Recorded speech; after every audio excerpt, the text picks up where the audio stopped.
ஆனா ஒரு பொருளை அடைவது, ஒரு வீடு வீடு கட்டக்குள்ள நம்ம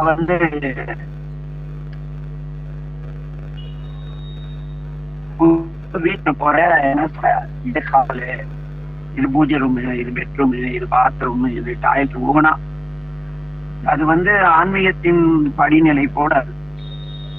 அப்புறம் வீட்டுக்குள்ள யாரு இருக்காங்கன்னு கேட்பாங்க. ஏன்னா இவ்வளவு பெரிய வீடு கட்டிருக்கீங்க, யாரு இருப்பாங்க? ஆக இந்த கண்மேந்திரியம், ஞானேந்திரியம், போக்கு, வருத்தெல்லாம் இதெல்லாம் வீட்டுக்கு கட்டினவனே போய் வீட்டுக்குள்ள இருந்துட்டு, இதான் டாய்லெட், இதான் பாத்ரூம், இதெல்லாம் கிச்சன், இப்படி சொல்வது போல நம்ம எல்லா திருமுறை நூல்களும் பதி, பசு, பாசம், இறைவன், ஆன்மா, மாயைங்கிறது எல்லா இடத்துலயும் பேசும். சரி, வீடுன்னு இருந்தா போய் நிம்மதியா படுத்து தூங்கலாம், சாப்பிடலாம், தூங்கலாம், டிவி பார்க்கலாம் இல்லையா? அப்ப நேத்து மனம் வீடுன்னாரு இல்லையா? அப்படிதான பாடல், முதல் பாடல்ல பார்த்தோம். என்ன அதுல இதையும் தகழி விளக்குனாங்க. அப்ப மனதுக்குள் இறைவன் இருக்கிறான். ஆன்மா உளத்திருக்கிறது, ஆசான் உளத்திருக்கார், ஆண்டவன் உளத்திருக்கார். இத மூணு தெரிஞ்சிட்டா போதும். ஆன்மா ஆசானை அணுகி, ஆசான் தெய்வத்தை காட்ட வேண்டும், தெய்வத்தை கும்பிட வேண்டாம். இன்னைக்கு கிருத்திகா விட்டு போனா எல்லாம் பார்த்தோம். அதுக்கு பிறகு கிருத்திகா வீட்டுல என்ன இருக்கு, கிச்சன்ல என்ன இருக்கு, ஹால் எங்க, மாடியில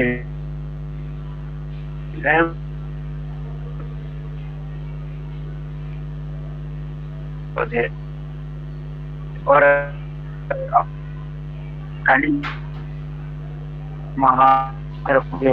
வீட்டுக்கு உறவு இருந்தா ஒரு மகிழ்ச்சி இருக்கும். அந்த மகிழ்ச்சி கிடைச்சு இது எதுக்கு இங்க குறிப்பிடனா, இறைவனை இப்ப தெரிஞ்சுக்கணும். ஓகே, இதுக்கு பிறகு ஞானேந்திரியம், கண்ணு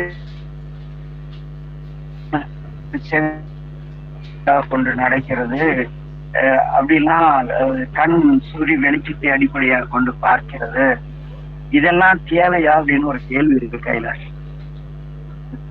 அதனால அதையெல்லாம் சிந்திக்கலாமா சொன்னீங்களா கைலாஷ்? நீங்க தான் கற்புடன், வெளியே இருக்கிறது காது, அதுக்குள்ள இருக்கிறது செவி, புலன், அப்படிலாம் உள்ள உடம்புக்குள்ள புந்து என்னென்ன உறுப்புகள் இருக்குன்னு டாக்டர் மாதிரி பார்க்கலாமா? இல்ல திருமுறைகள்ல ஒவ்வொரு திருமுறைக்கும் ஒரு சிறப்பு உண்டு. இப்ப சிவபுராணத்துக்குன்னு ஒரு சிறப்பு இருக்கு, திருவாசத்துக்குன்னு ஒரு சிறப்பு இருக்கு, அருட்பாவுக்குன்னு ஒரு சிறப்பு இருக்கு.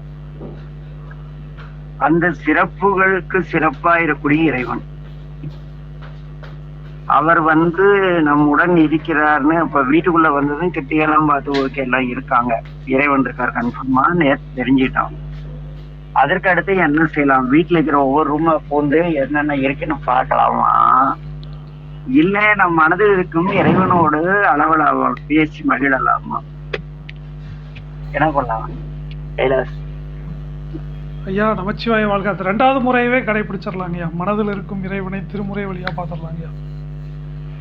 அதான் கோயில் தேவையில்லாத இது கண்மேந்திரியம், ஞானேந்திரியம், செவி, புலன், காது, காற்றை கொண்டு கேட்கிறது, கண் ஒளி, அதெல்லாம் தெரிஞ்சு என்ன பண்ண போறோம்? கடைசியா உள்ள போய் இது எல்லாம் கடந்து உள்ள உன் மனத்தாமரையில் இறைவன் இருக்கான்னா கடைசியில சித்தாந்தம் மனதில் இறைவன் இருக்கிறான்னு உணர்த்துது. அவ்வளவுதானே? அவ்வளவுதானே? கண்டிப்பா கண்டிப்பாங்க. நீ மாயையில் இருக்கிறாய், மாயை இறைவனை அடைய உனக்கு உறுதுணையாக இருந்து உன்னை பக்குவப்படுத்தி தானே சித்தாந்தத்தின் சாராம்சம். ஆமாங்க ஆமா. வேற ஏதாவது இருக்கா?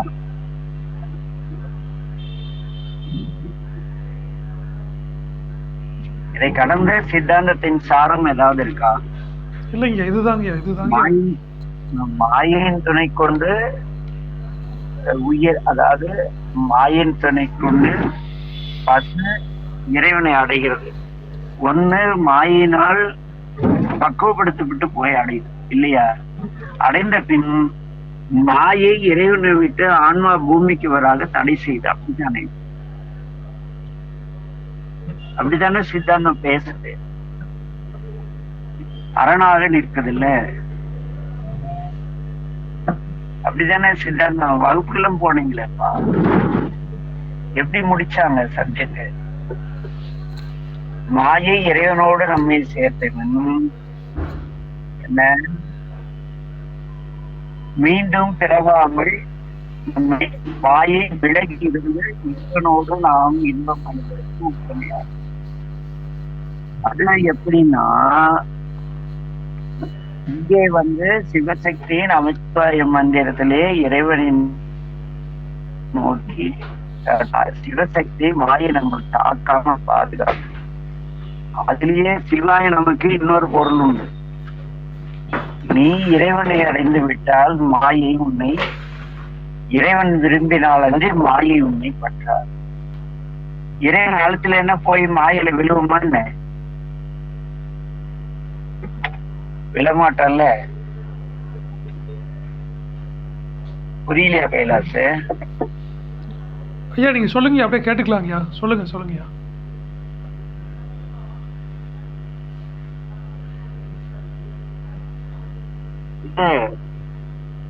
சிவாய நம்மள சிவசக்தி அழுத்துல நாம நின்று ஐயா சிவசக்தி இருக்க ஒத்துழைக்கிறது.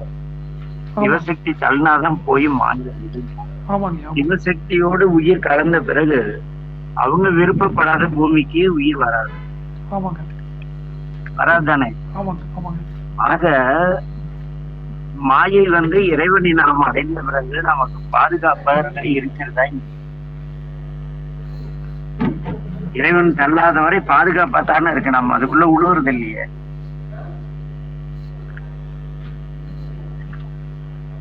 விளரமா என்ன ஐயா? அந்த ஆணவமலை கட்டிலிருந்து விடுபடுறதுக்கு தாங்க மாயைன்னு ஒன்னையே கொடுக்குறாரு நமக்கு. ஆணவமலை கட்டிலிருந்து விடுபடுறதான, ஆணவமலை கட்டிலிருந்து விடுபடதான மாயைன்னு ஒண்ணு கொடுக்குறாரு, படைக்கிறாரு. சுத்த மாயை, அசுத்த மாயை, பிரகிருதி மாயை. அந்த கட்டு நீங்க பிறகு அந்த மாயை நம்மள அது மறுபடியும் அதுக்கு போக மாட்டோம் இல்ல? அது அங்க போத சான்ஸ் இறைவனை அனுப்புனாதானே போவோம். ஆமாங்க, அந்த கட்டு நீங்கிருச்சுன்னா அங்க வேலை இல்ல. கட்டு நீங்கிருச்சுன்னா அந்த மாயை பாட்டுக்கு இருக்கும், உயிர் பாட்டுக்கு இருக்கும், சிவசக்தி பாட்டுக்கு இருக்கும். அதாவது இறைவன் பக்கத்துல போய் நின்று சிவனேன்னு. என்ன பாடுறாங்க? அரவா நீ ஆடும் பொழுது உன் அடியின் கீழ் இருக்க என்றார் காரைக்காலமையர். ஆக காரைக்காலம். அப்ப அடியின் கீழ் போன பிறகு அவர், நான் கீட்டி வீட்டுக்கு வந்துட்டேன். கீட்டி போதையா பேசுறது, வெளியே போங்கன்னு சொல்லாம வெளியே வருமான்னு வரமாட்டோம் இல்ல? நம்மளா போர் அடிச்சு ரொம்ப நேரம் சொல்ல மாட்டாங்க. இல்ல நான் வகுப்பு வகுப்பு எடுத்துட்டு இருக்கேன். வகுப்புல பொறுத்து பேசினா உதவும். இன்னைக்கு உங்க வீட்டுக்கு வந்தனால உன்னை பத்தி பேசுறேன். கைலாஸ் வீட்டு போயிருந்தா கைலாஸ் வீட்டு போனேன்னு பேசுறேன். இன்னைக்கு சப்ஜெக்டுக்கு இன்னைக்கு நடந்த நிகழ்வு தான் பேசணும். அப்பதான் அது ஒரு தெளிவா. அதனால இப்படி கீர்த்தி இப்படி எல்லாம் சொல்லாதீங்கன்னு மிரட்டினா வீட்டு விட்டு வெளியே வருமா? வரமாட்டோம் இல்ல கைலாசு? அதுபோல இறைவன் நான் உன்னை வெளியே போக சொன்னாலும் கேட்காதவர். நம்மளா வெளியே வந்தா நம்ம தலைவிதி. நான் உன்னை வெளியே போக சொன்னாலும் இறைவன் நீ வெளியே போன இறைவன் சொல்லாத, அல்லது ஏதோ ஒரு சூழல்ல நமக்கே போர் அடிச்சிருச்சு, சரி இவங்க ரொம்ப தூரம் இறைவன் டான்ஸ் பார்த்துட்டோம், கொஞ்ச நாள் ஜாலியா பூமிக்கு விளையாடுவோம்னு நம்ம ஆசைப்பட்டா சாமி சரி பையன் ஆசைப்பட்டு கிரவுண்ட்ல விட்டு வரா இல்லையா? கண்டிப்பா அப்படித்தானங்க. பட்டினத்தாருக்கே அப்படித்தாங்க பிறவியை கொடுத்துட்டாரு. குபேரர் அங்க இருக்கையில சிவபூசை பண்ணணும்னு ஆசை வர்றதுக்கு பிறவியை கொடுத்துட்டாருல்ல. சிவபூஜை பண்ண ஆசைப்பட்டதுக்கு பிறவியை கொடுத்து பூமி அடிச்சு படாதோட படுத்தினார். அது போல அப்ப இங்கு சப்ஜெக்ட்ல சப்ஜெக்ட் ஆயிடுவோம்.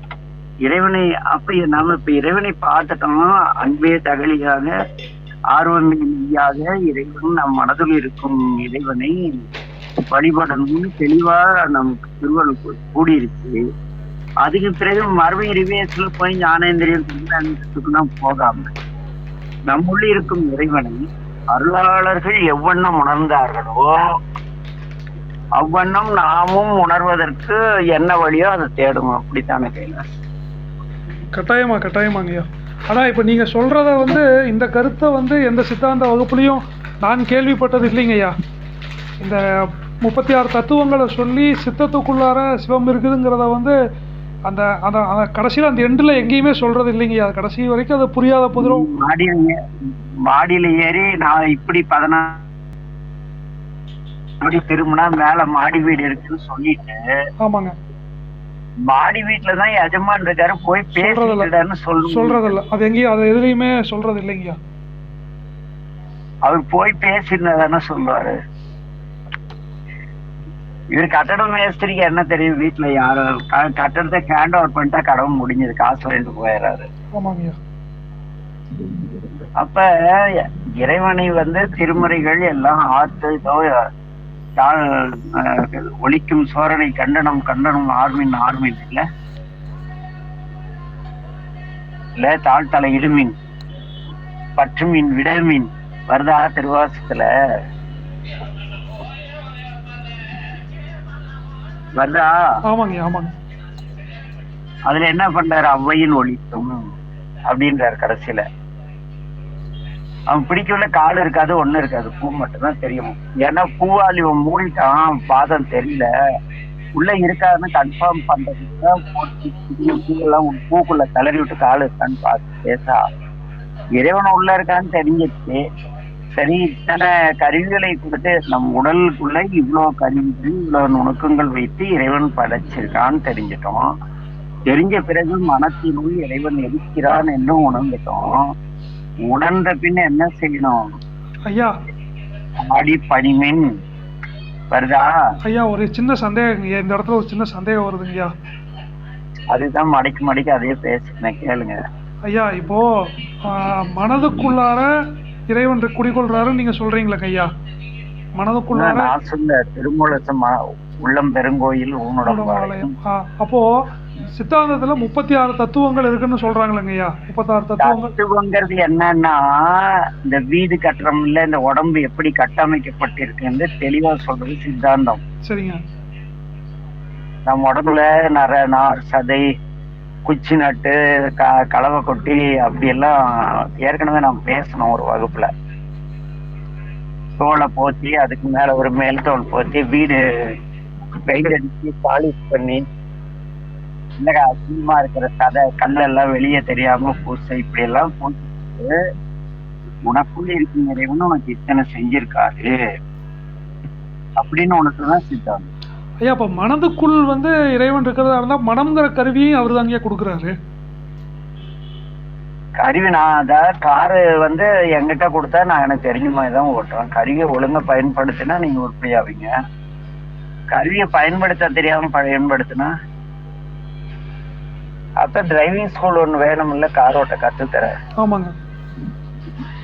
அந்த டிரைவிங் ஸ்கூல் தான் சித்தாந்தம். இது காரோட இன்ஜினு, இது ஸ்டேரிங்கு, இது வந்து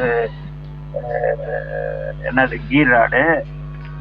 அப்படி ஞானிகளுக்கு எல்லாம் ஆட்டோ காரு அது எல்லாமே ஆல்ரெடி ப்ரோக்ராம். அவங்க ஏன்னு போயிட்டே இருக்கும், வண்டி ஸ்டார்ட் பண்ணிட்டாங்களா.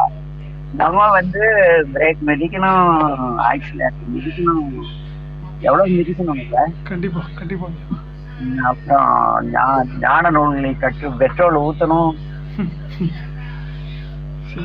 இல்லையா? கண்டிப்பா. அப்புறம் சித்தாந்தம் வந்து நீங்க ஒரு டிரைவர் ஆயிட்டீங்க, டிரைவர் ஆகுறீங்க வச்சிங்களே, கார் ஓட்டத்துக்கு முன்ன கார்ல என்ன இருக்கு ஏதுன்னு தெரிஞ்சுக்காதானே ஒழுங்கா கார் ஆகுவீங்க. கண்டிப்பா. அப்ப உள்ள என்னென்ன இருக்கு? இது இன்ஜினு, இது கூலண்ட் ஆயிலு, இது வந்து இன்ஜின் ஆயிலு, இது வந்து பிரேக் ஆயிலு, அப்படி எல்லாம் சொல்றாங்கல்ல. ஆமாங்க. ஆமா. இது அமுத்தினா வேகமா போகும், இது அமுக்குனா நிற்கும், இது பேரு பிரேக்கு, ஏபிசி எல்லாம் சொல்லி கொடுத்து நீ இத்தனை கிலோமீட்டர்ல போனா பாதுகாப்பா சும்மா அந்த அளவு அடிச்சு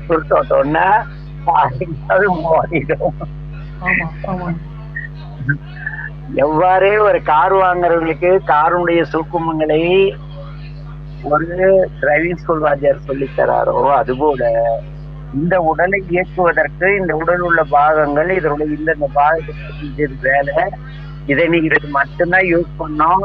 நீங்க விருப்பத்துக்கு ரூல்ஸ் அனுசரிச்சு ரோட்ல ஓட்டாம மேடு போலெல்லாம் விட்டு ஆக்சிடென்ட் ஆகுமா, இதெல்லாம் இருக்கு. இதை இப்படி பயன்படுத்தணும். இந்த இந்த கருவி கண்ணை வந்து இது வெளிச்சத்தை பார்க்குது, வெளிச்சத்தை பார்க்கல, வெளிச்சத்து நல்லது கெட்டது போகும், நல்லது ஏத்துக்க கெட்டதை ஏத்துக்காங்க. அதை ஜட்ஜி பண்றது உள்ள இருக்கிற ஆன்மாங்கிற இறைவன். ஆன்மா வந்து டிரைவிங் ஸ்கூல் வாத்தியார் சொன்ன மாதிரி டிரைவ் பண்ணா உடம்பு கரெக்டா கார் போய் கைலாசி போய், இல்லைன்னா கார் வந்து பிளே கிரவுண்ட்ல ஓட்டுற மாதிரி இங்கே ஓட்டி சொல்ல வேண்டியதான். இன்னும் குழம்புதா கைலாஷ்? இல்லைங்கய்யா, புரியுதுங்கய்யா. ஆமா, சித்தாந்த மாதிரி சொன்னா காரின் பாகங்கள் எந்த காரு எதாவது என்ன, இது ஸ்டேரிங்கு, இது வந்து ஆக்சிலேட்டரு, இது பிரேக்கு, இங்கேயும் ஒரு 5 கருவிகள் தான் மெயின் இல்லையா? ஆமாங்கய்யா, ஆமா. ஆக்சிலேட்டரு, பிரேக்கு, அப்புறம் என்ன, கீரு, கிளச்சு, ஆமாங்க, அப்புறம் கீரு, ஆமாங்க, கீர் ராடு, கீர் இல்ல கீர் ராடு, ஆமாங்க. இதுல கீர் ராடுங்கிறது வந்து புறக்கருவி. அந்த கீர் பாக்ஸ்குள்ள இருக்கிறது அகக்கருவி. கீர் பாக்ஸ் இருக்கு, இதுல எத்தனாவது கீர்ல விழுந்தா இவ்வளவு ஸ்பீட்ல போகும் அப்படி சொல்றாங்கல்ல. நம்ம லிவர் இருக்கிறோம், அதை கீரை அதை போற மாதிரி நம்ம எண்ணங்களை எப்படி விடுறோமோ அப்படி இந்த உடல் பயணிக்கும். அப்ப உள்ள இருக்கிற கருவிகளை பத்தி தெரியாம எப்படி கார் ஓட்டினா விபத்துல மாட்டிக்குமோ, அது போல நம்ம உடலை பற்றி தெரியாம கண்டபடி உடலை இயக்கி கண்டதை நினைத்து இந்த காரை கண்டம் பண்ணி ஸ்கிராப் போட்டோம், மறுபடியும் புது கார் டிசைன் பண்ணி உயிருக்கு கொடுக்குறாங்க. புரியுதா? இவ்வளவுதான் சித்தாந்தம்.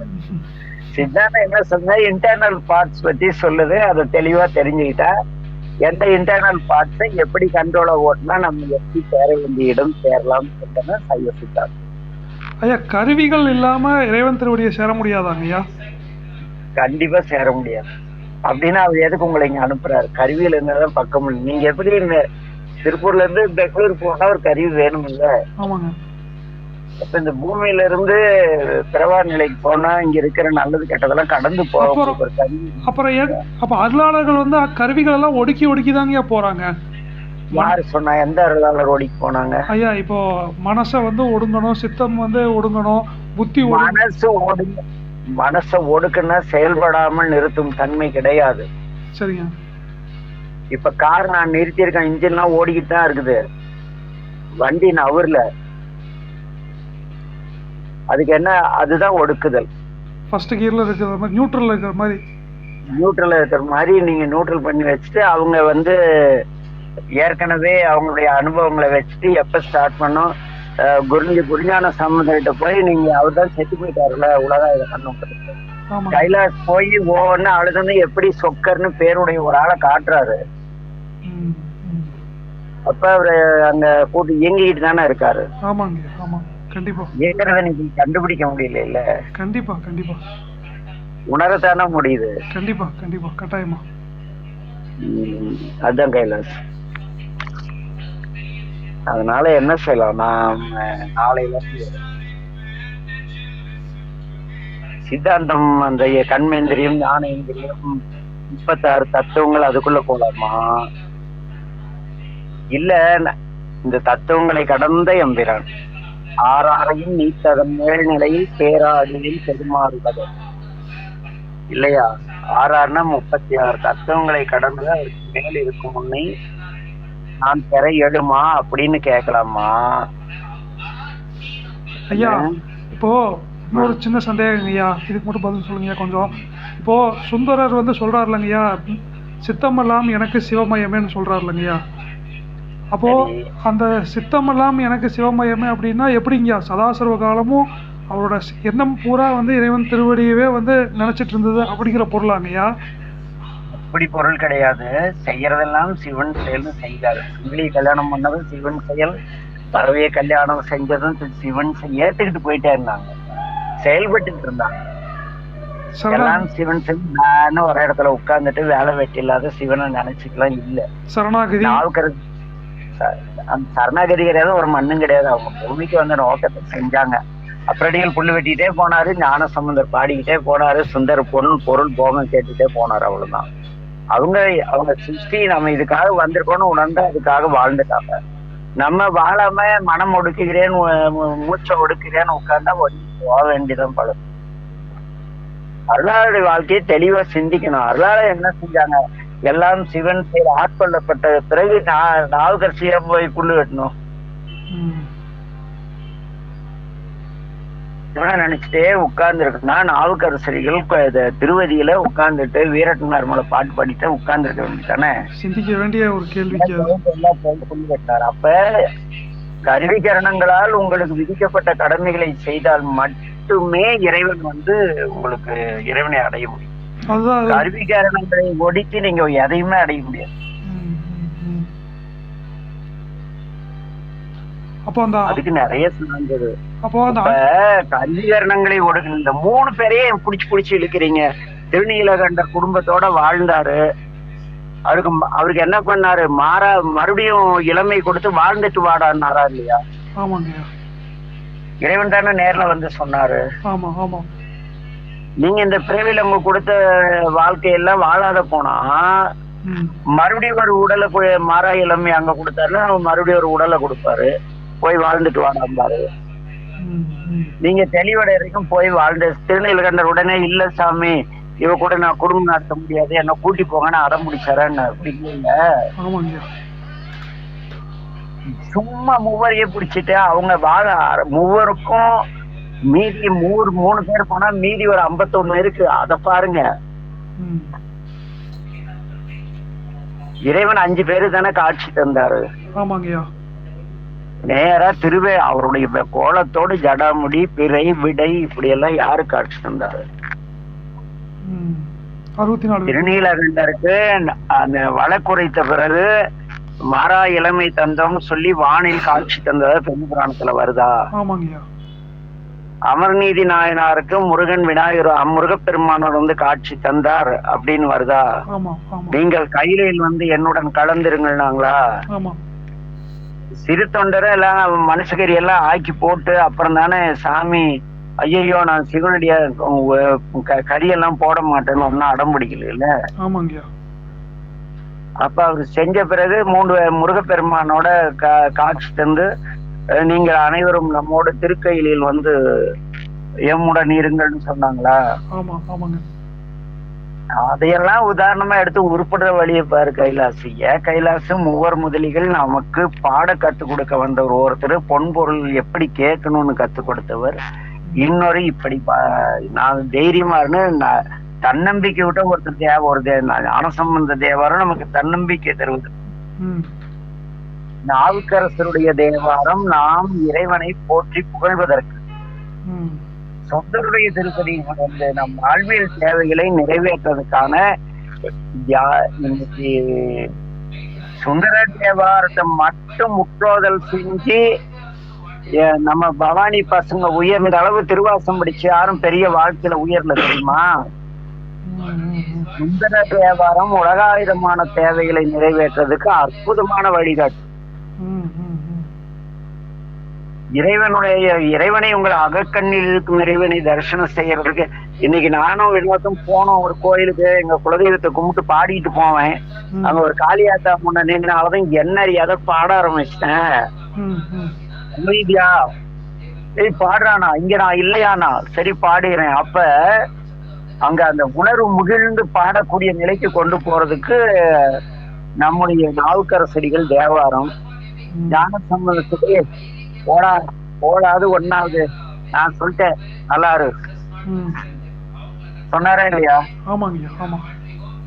நமக்கு ஞான சம்பந்தரே சொல்லிட்டாரு, நமக்கு தன்னம்பிக்கை வருதா இல்லையா? பாவம் பறையுமே ஞான சம்பந்தம் பாவம் போகணும்னு சொல்லிட்டாரா? நம்ம பாவம் போயிட்டு நம்பிக்கை வருதா இல்லையா? அப்ப திருமுறைகள் நமக்கு ஒரு திருமுறை நமக்கு தன்னம்பிக்கை தர, முதல் 3 திருமுறைகள் நமக்கு தன்னம்பிக்கை தர, அடுத்த 3 திருமுறைகள் இறைவனை வழிபட. ம், ம், அடுத்த சுந்தருடைய தேவாரம் ஒண்ணே ஒண்ணுதான். ம். அப்படித்தானே? ஆமாங்க, ஆமா 7. அது ஒரே ஒண்ணு. அது எதுக்கு? நாம் தெளிவாக இந்த வாழ்க்கையில வளமா வாழ. சுந்தர வாழ்க்கை வந்து நீ இறைவன்கிட்ட முறையிட்டு பொண்ணும் பொருளும் போகமும் பெற்று நீ சந்தோஷமா வாழுன்னு அட்வைஸ் பண்ணதான் அந்த வரலாறு. ம். தடுத்தாட்ட கொண்டவரை எதுக்கு 2 கல்யாணம்? அதுக்காக நீ 2 கல்யாணம் பண்ணக்கூடாது. சாமி கொடுத்தா செஞ்சுக்காது. சரிங்க. சக்கரையா சொல்லிட்டாரு சுந்தருக்கு, சாமி தடுத்தாட்டு கொண்டு 2 கல்யாணம் வச்சாண்டு உங்க குருநாதர் மாதிரி சொக்கரை சொல்லல, உங்க குருநாதர் மாதிரி போயிடாத. யாரு? சுந்தரமூர்த்தி நாயனார் மாதிரி. சரிங்க. அங்க நீங்க அந்த சுந்தர வழியில நீங்க சிறப்பா வாழ்ந்தா இந்த மணிவாசரை போற வீடு பேரி அடையலாம். சரி. அவ்வளவுதான். சரிங்க. நால்வர் வரலாறு இதை நமக்கு மறைமுகமா சுட்டி காட்டுது. இதை சொல்லக்கூட நாதி கிடையாது சைவத்துல. அதுதான் பிரச்சனை. ம், ம், ம். புரியுதா கைலாச? புரியுதுங்கய்யா. ஐயா அப்ப ஐயா அப்போ இப்ப இவங்க இந்த 4 வரையவே நம்ம இப்ப எடுத்துட்டோம்னா அவங்க ஒரு பிறவியில வந்து இந்த நிலையை அடைஞ்சிருக்க மாட்டாங்களா ஐயா? ஜென்ம ஜென்மமா வந்து அவர்தான் புல்லாகி பூடாய் எல்லா பிறப்பும் பிறந்து வைத்தேன்னு கதறாரு இல்ல. அப்போ அந்த முயற்சியை வந்து அவங்க செஞ்சங்காட்டிக்கு அந்த முயற்சியோட பலன் தானுங்க வந்து. எந்த முயற்சியும் பண்ண முடியாது. இறைவன் உங்களை அப்படியே 1ஆம் கிளாஸ் 2ஆம் கிளாஸ் வாதியா ட்ரீட் பண்ணி அறிவு கொடுத்தாலும் +2ல ஃபெயில் ஆகுறோம்னு அறிவிப்பது. ஆமாங்க ஐயா. இறைவன் கூடவே இருந்து இயக்குனாலும் உன்னுடைய எண்ணங்களும் செயல்களும் மேலும் மேலும் குழப்பிக்குள்ள டமான்னு ஃபெயில் ஆயிடும். ஆமாங்க ஐயா. எல்லா உயிர்களும் 4 ஆகல இல்லைங்க ஐயா? ஐயா இறைவன் இருக்கிட்டு எல்லா உயிர்களும் 4 ஆகணும்னா அது இன்னும் எத்தனை புல்லாகி கூட எல்லா பிரமும் ரொட்டேஷன் நிறைய தடவை வந்துட்டு அதுல தெளிந்தவர்கள் அந்த 4 விட்டுட்டு மீறி வாழ்ந்தவன பாருங்க. இறைவன் யாருக்கு நேர்ல வந்து காட்சி கொடுத்து தன்னுடைய திருமேனியோட காட்சி கொடுத்து ஆட்கொண்டாரா அவரை போல நீ வாழ முயற்சி செய்தால் நீ கூட ஒரு ஞான சம்பந்தர் ஆயிடலாம். யாருக்கு தெரியும்? யாரு முயற்சி செய்யல. ஞான சம்பந்தர் அவங்க அப்பாவும் அம்மாவும் சைவமும் தமிழும் மாலை எனக்கு ஒரு பிள்ளை வேணும்னு கேட்டாங்க. சாமி முருகப்பெருமான அனுப்பிச்சு விட்டாரு. உங்க அப்பா எங்க அப்பா எல்லாம் வந்து ஞான குழந்தையா கேக்குறாங்க. என் சொத்துக்கு வாரிசுல கேக்குறாங்க. என் பையனாவது ஃபாரின் போய் சம்பாரிச்சு லக்ஸரியா எங்களை வச்சிருக்குன்னு நினைக்கிறாங்க. அவன் நினைக்கிற சாமி எப்படி ஞான சம்பந்தர் அவங்க அப்பா அம்மாவும் நினைக்கிற. அப்பா அம்மா இல்லாதனால எல்லாரும் ஞான சம்பந்தர் ஆகல. திடீர்னு திருப்பூர்ல எப்படி அத்தனை கோடீஸ்வரர் ஆனாங்க? ஒருத்தன் பெரிய கம்பெனி வச்சு பெரிய ஆள் ஆயிருப்பான். ஐயோ நிட்டிங் ஒர்க்ல இவ்வளவு சம்பாதிக்கலாமா? எங்க இளம்பள்ளி எல்லாம் பார்த்தா இன்னைக்கு ஏதோ காஞ்சிபுரத்தையே தாண்டி வர வசதியா இருக்காங்க. எப்படி அவங்க எல்லாம் பணம் சம்பாதிக்க கத்து கொடுக்குற அப்பா அம்மா வேண்டிக்கிட்டாங்க. என் பையனாவது வந்து எனக்கு காரெல்லாம் வாங்கி சொகுச்சா வச்சுன்னு நினைச்சாங்க. என் பையன் ஞான சம்பந்தா பாருங்க. அப்பா அம்மா இல்லாதனால வரல. கண்டிப்பா. அதனால கைலாசு ஐயா அப்போ வந்து இந்த கருவிகளை வச்சு நம்ம இந்த கருவிகள் வந்து இறைப்பணியா வந்து இந்த கருவிகள் மூலியமா செய்யறதன் மூலியமா தான் நீ செய்யற எல்லா செயல்களும் இறைவனுடைய பணி அப்படின்னு நினைச்சு செய்யணும். நீ ஒரு கம்பெனில வேலை செஞ்சா இந்த பிரபஞ்சத்துக்காக வேலை செய்யற. சரிங்க. கம்பெனிக்காக வேலை செய்யல. அது ஞாபகம் வச்சுக்க. சரிங்க. பிரபஞ்ச டெவலப்மெண்ட் தானே இத்தனை கம்பெனிங்க. ஆமாங்க. உயிர்கள் வாழதானே இறைவன் ஒரு ஓனரை படைச்சு அவனுக்கு ஒரு தகுதியை கொடுத்து ஒரு நிறுவனத்தை உருவாக்கி டெக்னாலஜி புதுசா கண்டுபிடிச்சு கொடுத்து பிரபஞ்ச விருத்தின்னு தானே இத சொல்றாங்க. அப்ப பிரபஞ்ச விருத்திக்காக உழைக்காம நீ பாட்டுக்கு நான் ஞான சம்பந்தம் போய் புல்லு வெட்டினா வெட்டிக்க, துணை கொடுத்து ஆட்கொண்டா போய் வெட்டுங்கிறேன். ஐயா ஆனா அவருடைய அந்த பங்களிப்புங்கிறது மனித குலத்துக்கு எல்லாத்த காட்டிலும் உயர்ந்ததா இருக்குல்லங்க ஐயா? அதை விட உயர்ந்ததா திருவள்ளுவம் இருக்கு, திருமந்திரம் இருக்கு, எவ்வளவு இருக்கு. ஆமாங்க ஐயா. அதையே யாரும் தொட மாட்டேங்கிறீங்க ஐயா? எல்லா சான்றோர்கள் எழுதின எல்லா நூல்களுமே வந்து மனித குலத்துக்கு பயனுள்ள. நீங்க யாருமே அதனுடைய தேடி போக மாட்டீங்க. இந்த 4 பேர் பாண்டியே வச்சுக்கிட்டு அவரு சாமியார் வந்து புல்லு வெட்டினாருன்னா நீ சோறு போடலன்னா போய் புல்லு வெட்ட மாட்டேங்கிற. அவர் சோத்துக்காக புல்லு வச்சு கட்டாயமாங்க. அப்புறம் அந்த சிந்தனை வந்து அவர் வந்ததுக்கு பிறவி இறைவன் அனுப்புறாரு. சரி, வந்ததே அதுக்காக. எங்கயா வந்த நோக்கமே அதற்காக. அவங்க எதுக்காக வந்தாங்களோ அதை செவ்வன செஞ்சாங்க. நம்ம எதுக்காக வந்தா எதையும் செய்ய அதை குழப்பிட்டு தெரியணும். அல்லது யாரோ குழப்பிட்டு இருந்தோம். சரி. அப்ப அது நோக்கமா இருந்தா அது நடந்தே தீரும் இல்லையாங்கய்யா? அது நோக்கமா இருந்தா நடந்தே தீரும். சரிங்க, சரி. அதுல ஏன்னா நான் இந்த நாவுக்கரசரிலே 40 வயசுல தானே சைவத்துக்கே வந்தாரு. சரிங்க, சரிங்க. அப்புறம் மாறா இளமை கொடுத்து 3 பொண்ணுங்களை அனுப்பன்னு அவர் ஏத்துக்கலையே. ஆமாங்கய்யா. ஓடும் செம்பொண்ணும் புரியுதா? ஒக்கவே நோக்குவாருன்ட்டு போயிட்டாரு. அத்தனை பாவம் வெட்டக்குள்ள வயிறு வயிறு வந்து நான்லாம் விட மாட்டேன். எடுத்தானே எனக்கு சொக்கனா இருக்கும். 40 கோடி ரூபாயில கோயில் கட்டி அப்பம் புத்தி கோயில் கட்டதான் போகுது. என்ன பண்றது? தொழிற்சாலை பெருசுங்கிற வார்த்தை வர மாட்டேங்குது. ஆக அவரவர் வினை வழி அவரவர் அந்தம். சரிங்க.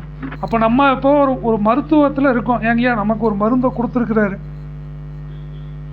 இல்லையாங்கய்யா? இந்த ஐயா இப்போ நமக்கு சாமி ஒரு மருந்து கொடுத்துருக்காரு, நம்மள ஒரு மருத்துவம் பார்த்துட்டு இருக்காரு.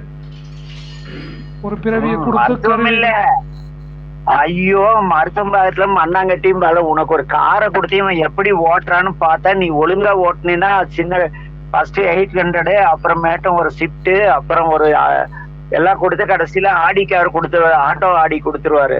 கார்ல ஏறி கீ போட்டேன்னா அது பாட்டு போயிட்டே இருக்கு. நீ சேர வேண்டிய இடத்துக்கு சேர்ந்துடலாம். அது மாதிரிதான் பிறவி. ட்ரைனிங் பீரியட்ல எந்த கார் கொடுக்குதோ அதை ஓட்டிக்க வேண்டிதான். அந்த காரின் தன்மைக்கு ஏற்ப ஓட்ட பழகணும், அவ்வளவுதான்.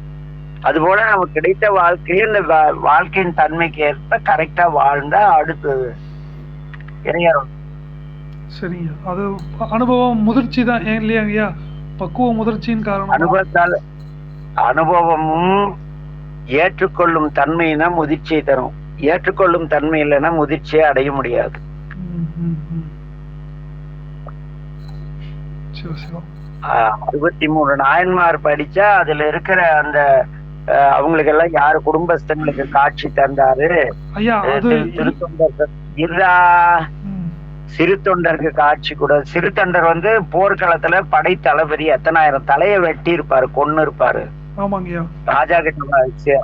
அப்புறம் அவரையே ஆட்கொண்டவர் நீ உன் கடமையை செஞ்சுட்டா உன்னை ஆட்கொள்ள மாட்டாரா? கண்டிப்பா ஆட்கொள்வாருங்க.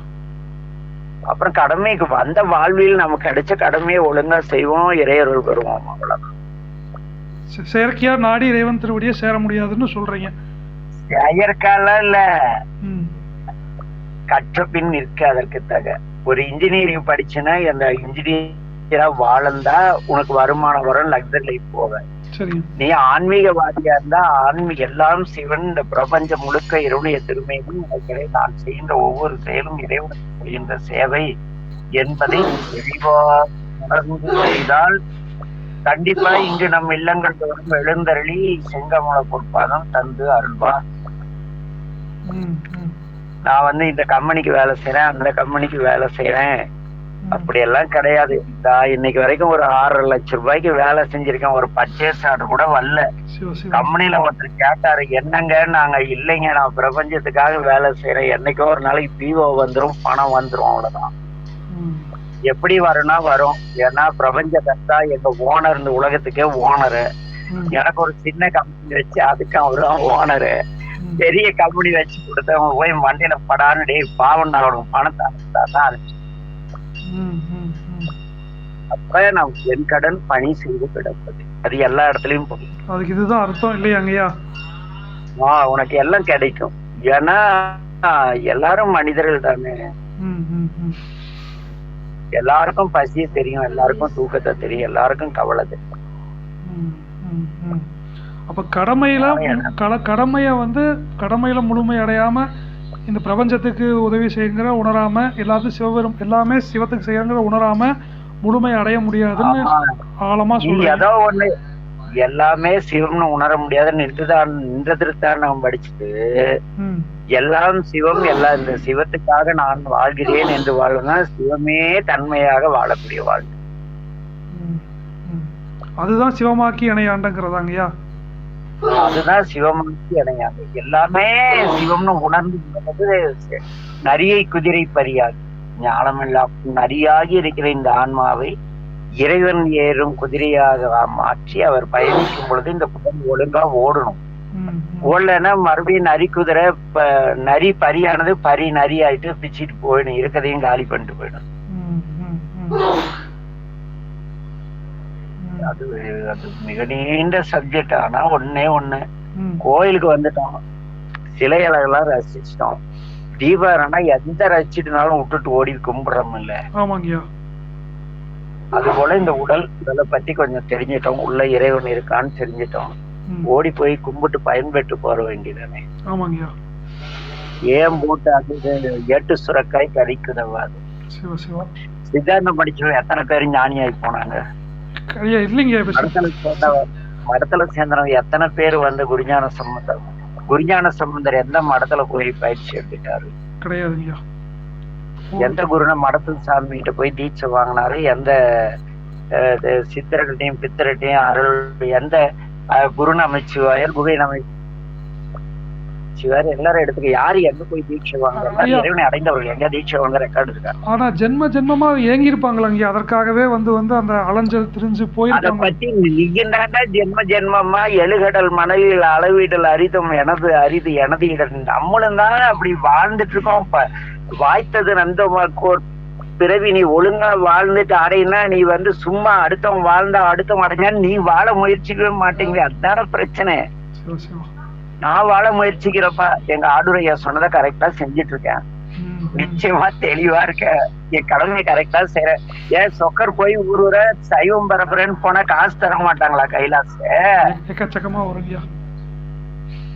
எத்தனை நாடுகளுக்கு பயணித்து சொக்கர் எவ்வளவு பெரிய ஆளா இருப்பார் தெரியுமா? உலக புகழ் பெற்ற ஒரு மகானா இருப்பாரு, தாடி இடியெல்லாம் வச்சுட்டு. நான் ஏன் க்ளோஸ் கட்டிங் பண்ணி டை அடிச்சுட்டு தொழில பாத்துட்டு இருக்கணும்? இறைவன் எனக்கு இஷ்டம் பணி, இது பணியை செய்து கொண்டிருக்கிறேன். அதனால் இறைவன் இந்த இறை ஞானத்தையும் அந்த திருமுறைகளை ரகசியங்களையும் எனக்கு புரிவித்ததால் உன்னை தேட வச்சு உன் மூலம் கொண்டு போயிட்டு இருக்காரு. சொல்ல ஆள் இல்லைன்னா நான் சாமியார் ஆயிட்டு சொல்லிட்டு இருக்கேன் கைலாச. சொல்றதெல்லாம் வந்து பெரிய வார்த்தைங்க. இறந்த காலத்து ஆட்கள் நிகழ்காலத்து ஆட்களை பார்த்து வாழ பழகிக்க. கண்டிப்பா கண்டிப்பா. எனக்கு கிடைத்த ஞானம் உனக்கு கிடைக்காத என்ன? கண்டிப்பா. ஏன் அதனால சும்மா குழப்பிட்டு கூடாது. அதனால மேலும் மேலும் கேட்டு அந்த இந்திரியம் இந்த இந்திரியம், இது கீரு, இது கீர் பாக்ஸ், இது இன்ஜினு, இதுக்கு இன்ஜின் ஆயில் ஊத்தணும், இதுக்கு கீர் ஆயில் ஊத்தலாம், விட்டு பிரேக் ஆயில் ஊத்தலாம் விட்டுட்டு வண்டி ஓட்டுற வழியை பார்த்தா நம்ம போற இடத்துக்கு போயிடலாம். சரிங்க. வாழ்க்கை தான் வண்டி, வாழ்க்கை தான் நம்ம பயணம், வாழ்க்கை பயணம். உடல்ங்கிறத ஏறிட்டு டிரைவருக்கு ஆசனத்துல நீ உட்கார்ந்து இருக்க, இறைவன் இப்படி போ இப்படி போன்னு இயக்குறாரு. கூட யாரோ சம்படி இங்கே நிறுத்துங்க இங்கே நிறுத்துங்கிறாங்க. எதை நிறுத்தன்னு சொல்ல அது அங்கங்க இறக்கி விட்டு நம்ம நடத்துனர் சொன்ன வழி போனா ஊர் சேர்ந்துடலாம். அவ்வளவுதான். நேரம் ஆயிடுச்சு. அதனால இத்துடன் நிறைவு செய்யும். எல்லாம் உள்ள என் தந்தை வீட்டு மீனாச பேரு கருணை எல்லாரும் ஆகி மனம் தெளிந்தால் மனம் அது செம்மையானால் மந்திரம் ஜெபிக்க வேண்டாம். திருமுறை தான் பேசுது. மனம் தெளிவடைதான் இத்தனை மந்திரங்கள் அத்தனையும், இத்தனை திருமுறையாவது நீ மனம் தெளிவடைய. நம்ம அதிலேயே போட்டு அவன் அப்படி இவன் இப்படி அது இப்படி இது இப்படின்னு போயிட்டு இருந்தாளா ஒன்னும் தெளிவடையாது. தெளிவடைகிற வரைக்கும் தொடரும். அது எதனால என்னங்க ஐயா, இப்போ எல்லாருமே பார்த்தோம்னா இந்த பொண்ணு பொருள் உலக வாழ்க்கை இது எல்லாமே வந்து தடைன்னு தான் இத்தனை காலகட்டம் மண்டையில ஏத்தி வச்சிருக்காங்க. இத்தனை காலகட்டம் இல்ல தடைன்னு சொன்ன தியாகராஜ் இல்ல. உனக்கு தடைன்னு பாடல் வகுப்பெடுக்கிற தியாகராஜன் காசு வாங்காத வகுப்பெடுக்கிறாரா? இல்லைங்க ஐயா, பணம் வாங்குறாங்க. தங்கமகன் காசு வாங்காத பாட்டு பாடுறாரா? இல்லைங்க ஐயா. அவங்க எல்லாம் தெளிவா இருந்து காசு வாங்கிட்டு கடமையை செஞ்சுட்டு வாழ்ந்துட்டு இருக்காங்க. அத புரிஞ்சிக்காம நம்ம அவன் எல்லாம் சாமியாரா போயிட்டானு சிந்திக்காம அவன் பிச்சை எடுக்க தின்னுட்டு இருக்கானுங்க. இல்ல நீ ஏன் இப்படி போன்னு நினைக்கிற? நீ அவனை போல அவனை போல இல்ல, எப்படியோ ஒண்ணு உழை சம்பாரி 4 பேருக்கு நல்லது செய்ய வர்ற வையத்து வாழ்வாங்கு வாழும் வானுரையும் தெய்வத்தில் வைக்கப்படுவாய். ஒரே ஒரு திருக்குறள் மட்டும் டேபிள் எழுதி வச்சுக்க. வையத்து வாழ்வாங்கு வாழ்வான் வானுரையும் தெய்வத்தில் வைக்கப்படும். முடிஞ்ச வையத்து வாழ்வாங்கு வாழ அனைவரும் முயற்சி பண்ணுங்க. நமச்சிவாய வாழ்க. நமச்சிவாய வாழ்க ஐயா. நமச்சிவாய வாழ்க ஐயா. நமச்சிவாய. நமச்சிவாய வாழ்க. நமச்சிவாய